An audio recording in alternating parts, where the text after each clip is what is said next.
မင်္ဂလာပါခင်ဗျာဒီနေ့မနက်အစောပိုင်းမှာပဲဗင်နီဇွဲလားနိုင်ငံရဲ့မြို့တော်ကရာကတ်စ်ကနေ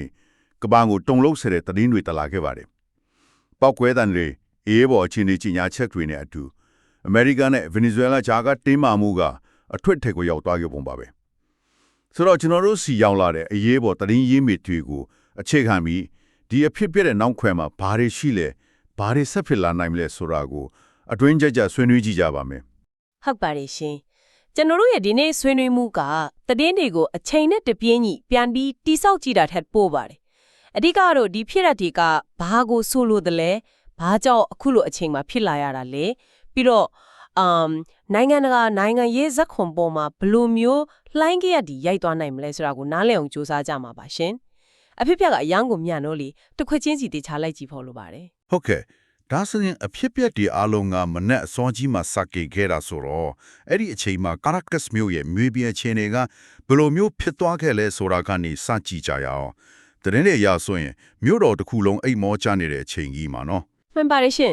ဒေတာစန်တော်ချိန်မနက်2 နာရီဝန်းကျင်မှာကာရာကတ်စ်မြို့အရှေ့ပိုင်းကနေကျဲလောင်တဲ့ပေါက်ခွဲတန်တွေအများကြီးကြားရတယ်လို့မျက်မြင်သက်သေတွေကဆိုပါတယ်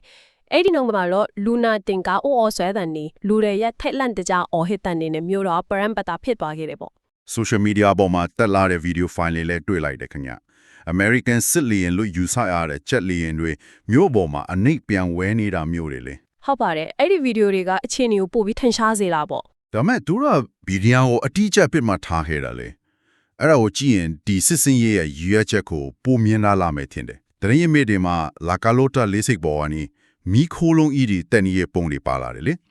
အဲ့ဒီလေးစိတ်ကဘာလို့အရေးပါတဲ့ပြစ်မှတ်ဖြစ်သွားရတာလဲခင်ဗျလာကာလိုတာလေးစိတ်ကိုပြစ်မှတ်ထားတာကအလွန်ကိုမဟာဗျူဟာကြတဲ့ရွေးချယ်မှုတစ်ခုပါပဲအဲ့ဒီလေးစိတ်ကမြို့တော်ရဲ့အခြားကြတဲ့နေရာမှာရှိနေပြီးတော့ဗင်နီဇွဲလားလေတပ်ရဲ့အဓိကအခြေစိုက်စခန်းတစ်ခုဖြစ်နေလို့ပါပဲအော်ဟုတ်ကဲ့ဒါပြင်နိုင်ငံရဲ့အရာလဲသူကအရေးပါတဲ့တင်ခဲ့တာတစ်ခုလို့ဖြစ်နေတယ်2019တုန်းကအတိုက်ခံနေအာနာသိန်းကိုဂျိုးပေါမှုမှာဒီလေးစိတ်ကအဓိကနေရာဖြစ်ခဲ့တယ်လေမမိပြီဆိုတော့ဒီနေရာကိုတိုက်ခိုက်တာဟာမာဒူရိုအစိုးရရဲ့စစ်အင်အားကိုရောသူတို့ရဲ့အာနာဒီမြဲမှုဆိုတဲ့တင်ခဲ့တာကိုပါတိုက်ရိုက်စိန်ခေါ်လိုက်တယ်လို့ပါပဲ AFP သတင်းထောက်တူကလည်းပောက်ခွဲတန်တဲ့လင်းတန်တွေတကယ်ကြားဟဲကြောင်းအတီးပြူထားတယ်ဆိုတော့ဒါကကောလာလာမဟုတ်ဘူးဆိုတာသိကြသွားပြီပေါ့ဒီနေ့နိုင်ငံခြားကတင်းမာမှုကအတော်လေးမြင့်တက်နေခဲ့တာကြာပြီမို့လားအတော်လေးကြာပါပြီဒီအခြေအနေကိုတွန်းပို့ခဲ့တဲ့အဓိကအကြောင်းရင်းတွေရှိပါတယ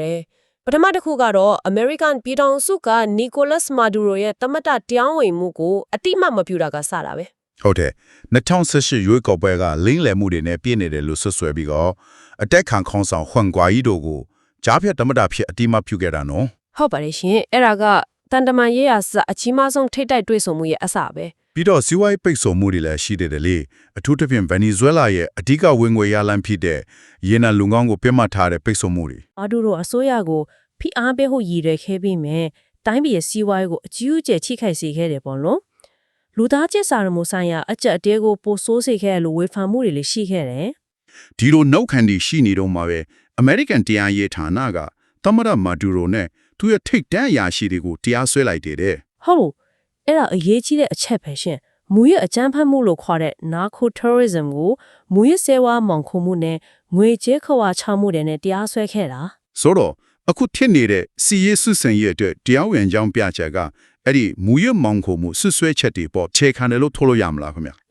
အဲ့လိုပြောနိုင်ပါတယ်မကြပြေခင်ကပဲသမရထရန့်ကမြေပြင်တိုက်ခိုက်မှုတွေလုပ်နိုင်တယ်လို့သတိပေးခဲ့သေးတယ်လေအခုတော့အဲ့ဒီသတိပေးစကားကလက်တွေ့ဖြစ်လာခဲ့ပြီဒါကအချက်ကြတဲ့မေးခွန်းပါပဲ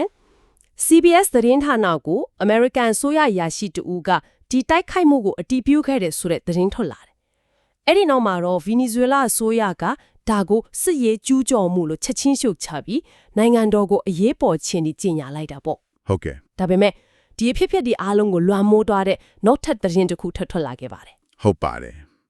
ဒီတိုက်ခိုက်မှုတွေအရေးပေါ်အခြေအနေတွေကြားထဲမှာပဲအခြေအနေတစ်ခုလုံးကိုပြောင်းပြန်လန်လိုက်တဲ့သတင်းတစ်ခုထွက်လာတယ်အဲ့ဒါကတော့သမရထရန့်ရဲ့ကြေညာချက်ပဲကျွန်တော်ဖတ်ကြည့်တော့ကတော့မျက်စိမားတယ်လို့ထင်မိတယ်သူကသူ့ရဲ့လူမှုကွန်ရက်စာမျက်နှာကနေဗီနီဇွဲလားသမရနီကိုလတ်မာဒူရိုနဲ့သူ့ဇနီးကိုဖမ်းဆီးရမိပြီလို့တရားဝင်ကြေညာလိုက်တာပါအဲ့ဒီကြေညာချက်ကဒီနေ့မနေ့ရဲ့အကြီးမားဆုံးအလက်အပြောင်းပဲရှင်နေသူကအချက်၄ချက်ကိုတိတိကျကျပြောထားတယ်ပထမချက်အမေရိကန်ကဗီနီဇွဲလားပေါ်အကြီးစားတိုက်ခိုက်မှုတရက်ကိုအောင်မြင်စွာဆောင်ရွက်နိုင်ခဲ့တယ်လို့ဆိုတယ်ဟုတ်တယ်ဒါကတကယ်ဖြစ်နိုင်လို့လား နိုင်ငံတနိုင်ငံရဲ့လက်ရှိအာဏာရခေါင်းဆောင်ကိုဒီလိုအလွဲတကူဝင်ဖမ်းပြီးခေါ်သွားတယ်ဆိုတာကနိုင်ငံကဥပဒေနဲ့တော့လက်တွေ့မှာတော့ဘလို့ဖြစ်နိုင်တာလဲဒါကတမိုင်းမှာမကြုံစဘူးဖြစ်ရမဟုတ်လား ။တမိုင်းမှာတော့အလားတူဖြစ်ရတစ်ခုရှိခဲ့ပူပါတယ်ရှင်။1989ခုနှစ်မှာအမေရိကန်ကပနာမာကိုကျူးကျော်ပြီးအဲ့ဒီအချိန်ကခေါင်းဆောင် Manuel Noriega ကိုဖမ်းဆီးခဲ့တဲ့ Operation Just Cause ဆိုတာလေ အော်ဟုတ်တာပဲ အဲ့ဒီတုန်းကလည်းအခုလိုပဲမူရေးစေဝါမောင်ခုံမှုတိုက်ဖြစ်ရေးဆိုတဲ့ခေါင်းစဉ်ကိုအဓိကသုံးခဲ့တာပါအခု trend ရဲ့ကျင်းညာချက်တွေကတတိယအချက်ကအရန်အရေးကြီးတယ်ဒီစစ်စင်ရေးကို American တရားဥပဒေစိုးမိုးရေးအဖွဲ့အစည်းများနဲ့ပူးပေါင်းလှုပ်ဆောင်ခဲ့တာဖြစ်တယ်လို့ပြောတယ် အဲ့ဒီစကားလုံးကဘာလို့ဆိုလိုတာလဲတရားဥပဒေစိုးမိုးရေးအဖွဲ့အစည်းတွေဆိုတာက ဆိုလိုတာကဒီလိုရက်ကိုတာမန်စင်ရေးကြိုးကြော်မှုလို့မမြင်စေပဲနိုင်ငံတကာရာဇဝတ်တရားကိုဖမ်းဆီးတဲ့ပုံစံမျိုးဖြစ်အောင်ပုံဖော်လိုက်တာပါ ဆိုတော့စစ်ကြင်ညာခြင်းဆိုတာထက်ရာဇဝတ်မှုနိုင်နေခြင်းဆိုတဲ့ပုံစံမျိုးနဲ့ကဘာကိုတင်ပြခြင်းတဲ့သဘောလား အတေးကြပါပဲဒါကိုစစ်ပွဲလို့ခေါင်းစဉ်တက်လိုက်ရင်ကုလသမဂ္ဂနဲ့နိုင်ငံတကာရဲ့ရှုချမှုတွေအများကြီးနဲ့ရင်ဆိုင်ရနိုင်တယ်ဒါပေမဲ့နိုင်ငံတကာမူရရာဇာကိုဖမ်းဆီးခြင်းဆိုတဲ့ခေါင်းစဉ်အောက်မှာဆိုရင်တော့အထူးသဖြင့်အမေရိကန်ရဲ့မဟာမိတ်နိုင်ငံတွေစီကအတန်တိတ်ထောက်ခံမှုတချို့ရနိုင်ခြင်းရှိတယ်လေ ဒါကဥပဒေပိုင်းဆိုင်ရာကြရဲ့ရိုက်ခတ်မှုတွေကိုရှောင်လွှဲဖို့စ조사လာမျိုးဖြစ်နိုင်တာပေါ့နော် ဟုတ်ပါပဲဒါပြင်မာဒူရိုကို American တရားရုံးမှာတရားစွဲဆိုဖို့လမ်းဖွင့်ပြနိုင်တယ်လို့ဖြစ်ပါတယ်ဒါကစစ်ရေးအရာရောဥပဒေရေးအရာပါတစ်ချက်ခုနှစ်ချက်ပြတ်အတွက်ထားတဲ့လှုပ်ရှားမှုတစ်ခုဖြစ်နိုင်ပါတယ် နှုတ်ဆွတဲ့ချက်ကဒီနေ့မနက်7:00 နာရီမှာတလင်းစာရှင်းလင်းပွဲလုပ်မယ်ဆိုတာပဲ ဟုတ်ကဲ့ရှင် ကဲဒီတော့ဒီနေ့မနက်ပိုင်းမှာဖြစ်ပျက်ခဲ့တာတွေကိုပြန်ပြီးခြုံငုံကြည့်အောင်နှစ်ပေါင်းများစွာတင်မာနေခဲ့တဲ့ American Venezuela ဆက်ဆံရေးဟာမူရေးမောင်ခေါ်မှုဆွဆွဲချက်တီကိုအကြောင်းပြုပြီး American ရဲ့စီးရေးဝင်ရောက်မှုနဲ့အတူပောက်ခွဲထွက်သွားခဲ့တယ် ဟုတ်ပါတယ်ရှင် မြို့တော် Caracas ကိုတိုက်ခိုက်ခဲ့ပြီးနိုင်ပိုင်းအတွင်းမှာပဲတမတ Nicolas Maduro နဲ့သူ့ဇနီးကိုဖမ်းဆီးပြီးနိုင်ငံပြင်ပကိုခေါ်ဆောင်သွားပြီလို့ American တမတကတရားဝင်အတည်ပြုကြေညာခဲ့တယ် ဟုတ်ပါတယ်ရှင်ဖြစ်စဉ်တစ်ခုလုံးကမနေ့နေ့နိုင်မှာပောက်ခွဲမှုတွေနဲ့စတင်ခဲ့ပြီးမနေ့ခင်းရောတဲ့ခါမှာတော့နိုင်ငံတနိုင်ငံရဲ့အုပ်ချုပ်ရေးရန်တရားတစ်ခုလုံးကိုဥဆောင်သူမရှိတဲ့အခြေအနေမျိုးအထိတွန်းပို့လိုက်နိုင်ခဲ့လေစီးရေးဖိမတ်တွေကိုတိုက်ခတ်ရကနေနိုင်ငံကောင်းဆောင်ကိုဖမ်းဆီးတဲ့အဆင့်အထိအရှင်ဟုန်နဲ့ရောက်ရှိသွားခဲ့တာဟာအလွန်ထူးခြားပြီးနိုင်ငံတကာဆက်ဆံရေးသမိုင်းမှာအမှတ်အသားတစ်ခုအနေနဲ့ကြံရစ်မယ်ဖြစ်ရပါပဲ အခုဆိုရင် Venezuela မှာအာဏာလေဟာနဲ့ power vacuum တခုဖြစ်သွားပြီလို့ပြောလို့ရမလားတမရမရှိတော့တဲ့နောက်မှာဘသူကတိုင်းပြည်ကိုဆက်ပြီးဥဆောင်မလဲ ခုတဲ့အခါသူ့အစိုးရအဖွဲ့တွေကဘသူကအာဏာကိုဆက်ခံမလဲဒါမှမဟုတ်အမေရိကန်ကအတိမဖြူထားတဲ့ဟွမ်ကွာရီတို့ကအစိုးရဖွဲ့နိုင်မလားဆိုတာမသိချပါဘူး Venezuela စစ်တပ်ရဲ့ယက်တီချက်ကလည်းအရေးကြီးလာပြီပေါ့နော်သူတို့ကဘယ်ဘက်ကိုယက်တီမလဲဆိုတာကအဆုံးအဖြတ်ပေးသွားမှာပဲ ဟုတ်ပါတယ်အာဏာလွန်ဆွဲပွဲတွေပြည်တွင်းပဋိပက္ခတွေဖြစ်လာနိုင်ခြေကအယမ်းကိုမြင်မနေပါတယ် ကမ္ဘာနိုင်ငံတွေရဲ့တုံ့ပြန်မှုကတော့ဘယ်လိုရှိနိုင်မလဲခင်ဗျာအထူးသဖြင့်လက်တင်အမေရိကဒေသတွင်းနိုင်ငံတွေနဲ့ရုရှားတရုတ်တို့လို Venezuela ရဲ့မဟာမိတ်နိုင်ငံတွေကဒီကိစ္စကိုဘယ်လိုတုံ့ပြန်ကြမလဲ လက်တင်အမေရိကနိုင်ငံတွေကြားမှာတော့သဘောထားကွဲလွဲမှုတွေရှိနိုင်ပါတယ်ရှင်ကိုလံဘီယာဘရာဇီးတို့လိုအမေရိကနဲ့နီးစပ်တဲ့နိုင်ငံတွေကဒီလုပ်ရက်ကိုအတန်းတိတ်ထုတ်ခံနိုင်ပေမဲ့ ကျူးဘားဘိုလီဗီးယားတို့လိုနိုင်ငံတွေကတော့ပြင်းပြင်းထန်ထန်ခန့်ကွက်မှထေကြတယ်ပေါ့ ဟုတ်ပါတယ်ရုရှားနဲ့တရုတ်တို့ကတော့ဒါကိုအချို့အခြားအာဏာပိုင်နိုင်ငံတနိုင်ငံကို Desperado လို့ခေါ်တယ် Desperado ကျူးကျော်မှုအဖြစ်ရှုတ်ချပြီးကုလသမဂ္ဂမှာအရေးယူဖို့တောင်းဆိုလာနိုင်တယ်ဆိုတော့ကဒီဖြစ်ရက်ကကမ္ဘာအင်အားကြီးနိုင်ငံလေကြောက်က proxy ပရိပက္ခတစ်ခုကိုမိမွေးပစ်လိုက်တယ်လို့ဖြစ်သွားနိုင်တဲ့အနေရလည်းရှိနေပါတယ်ရှင် ကဲဒီတော့နောက်ဆုံးညနေဒီနေ့မနက်7:00 နာရီမှလုပ်မယ်သမ္မတထရန့်ရဲ့သတင်းစာရှင်းလင်းပွဲကနေဘာတွေကိုမျှော်လင့်နိုင်မလဲ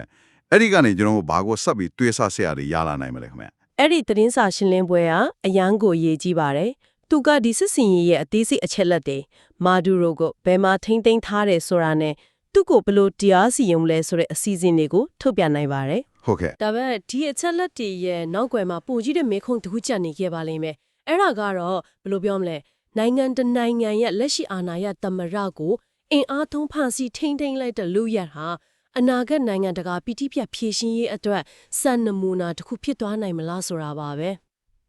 အချို့အခြားအာနာဆိုတဲ့အယူဆကိုဒီလိုရက်ကဘလို့ပြန်ပြီးအတိတ်ပဲဖွင့်ဆိုလိုက်တယ်လဲဆိုတဲ့မေးခွန်းပေါ့ အတိအကျပါပဲရှင် ဒီမေခွန်းရဲ့အဖြေကဗင်နီဇွဲလားရဲ့အနာဂတ်အတွက်ပခြားမကပဲကျွန်တော်တို့နေထိုင်နေတဲ့ကမ္ဘာကြီးရဲ့နိုင်ငံတကာဥပဒေနဲ့တည်ငြိမ်ရေးအတွက်ပါအဆုံးအဖြတ်ပေးသွားနိုင်ပါတယ်